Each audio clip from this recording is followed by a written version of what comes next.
Hello बच्चों, तो आप सबसे दोबारा मिलके मेरे को बहुत बहुत खुशी हुई और होप सो आपकी पढ़ाई बहुत अच्छे से चल रही होगी। तो आज हम स्टार्ट करने वाले हैं हमारी मैथ्स की क्लासेस को। तो क्लास 9th के मैथ्स और क्लास 10th की मैथ में एक टॉपिक कॉमन है, एक चैप्टर कॉमन है जो हमने दोनों क्लासेस में पढ़ा है, वो है निर्देशांक ज्यामिति। ठीक है, तो हम अब निर्देशांक ज्यामिति के बारे में अब पढ़ेंगे। निर्देशांक ज्यामिति क्या होती है, किस तरह से हम इसके क्वेश्चंस को कर सकते हैं, वो आज हमारा टॉपिक रहेगा। तो चलिए शुरू करते हैं।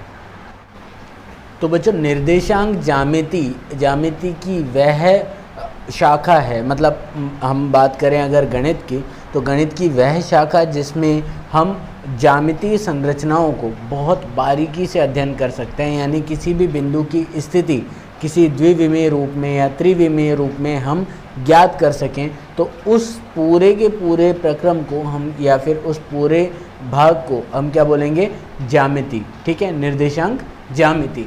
अब निर्देशांक ज्यामिति में हमारे पास होगा क्या? निर्देशांक ज्यामिति में हमारे पास में दो चीज़ें आएंगी। कौन कौन सी?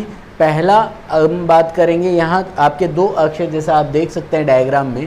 ठीक है, यहाँ दो अक्ष आपको बता रखे हैं, एक्स अक्ष और वाई अक्ष। ठीक है, एक्स अक्ष जो होता है हमारे पास भुज, और वाई अक्ष जिसे हम बोलते हैं कोटि। ठीक है, ये दोनों मिलके, भुज और कोटि दोनों मिलके क्या बनाते हैं? निर्देशांक। और निर्देशांक जब बनाते हैं तो निर्देशांक हम यहाँ देख सकते हैं, जैसा आप डायग्राम में देख रहे हैं, निर्देशांक बहुत इजी होते हैं। पहले x की वैल्यू लिखते हैं, फिर y का। ठीक है, तो x का मान और y का मान, x, y और ब्रैकेट में लिख के इसको हम लिखते हैं निर्देशांक ज्यामिति में। ठीक है, अब निर्देशांक ज्यामिति में ये हो गया स्थिति। अब दो मतलब कोई भी बिंदु है, ठीक है, इस बिंदु की स्थिति कहाँ हो सकती है? जैसा हम 9th और 10th क्लास में पढ़ते हैं, हमारे पास यहाँ होते हैं चतुर्थांश। क्या होते हैं? चतुर्थांश। तो चतुर्थांशों के अंदर हम उनकी स्थितियाँ ज्ञात करते हैं। देखिए, एक्स अक्ष और वाई अक्ष, इसमें बीच का जो इनका जो कटान बिंदु है एक्स अक्ष और वाई अक्ष का, उसे हम बोलते हैं मूल बिंदु। मूल बिंदु पे एक्स और वाई दोनों का मान 0 होता है, यानी 0 होता है। ठीक है, एक्स और वाई दोनों का मान 0 होता है। अब अगर हम बात करें एक्स अक्ष पर राइट साइड में जाने पर, यानी दाहिने भाग में जाने पर एक्स का मान बढ़ता जाता है, और बाईं ओर बाएं भाग में जाने पर एक्स का मान और कम होता जाता है। यानी हम जैसे जैसे राइट साइड में बढ़ते जाएंगे तो वहाँ पर क्या होगा, एक्स का मान बढ़ेगा, लेफ्ट साइड में बढ़ने पर एक्स का मान घटेगा। तो इस तरह से दोनों चीज़ें होती हैं। तो यहाँ 0 से राइट साइड में जाओगे तो क्या हो जाएगा, +1 +2 +3 +4।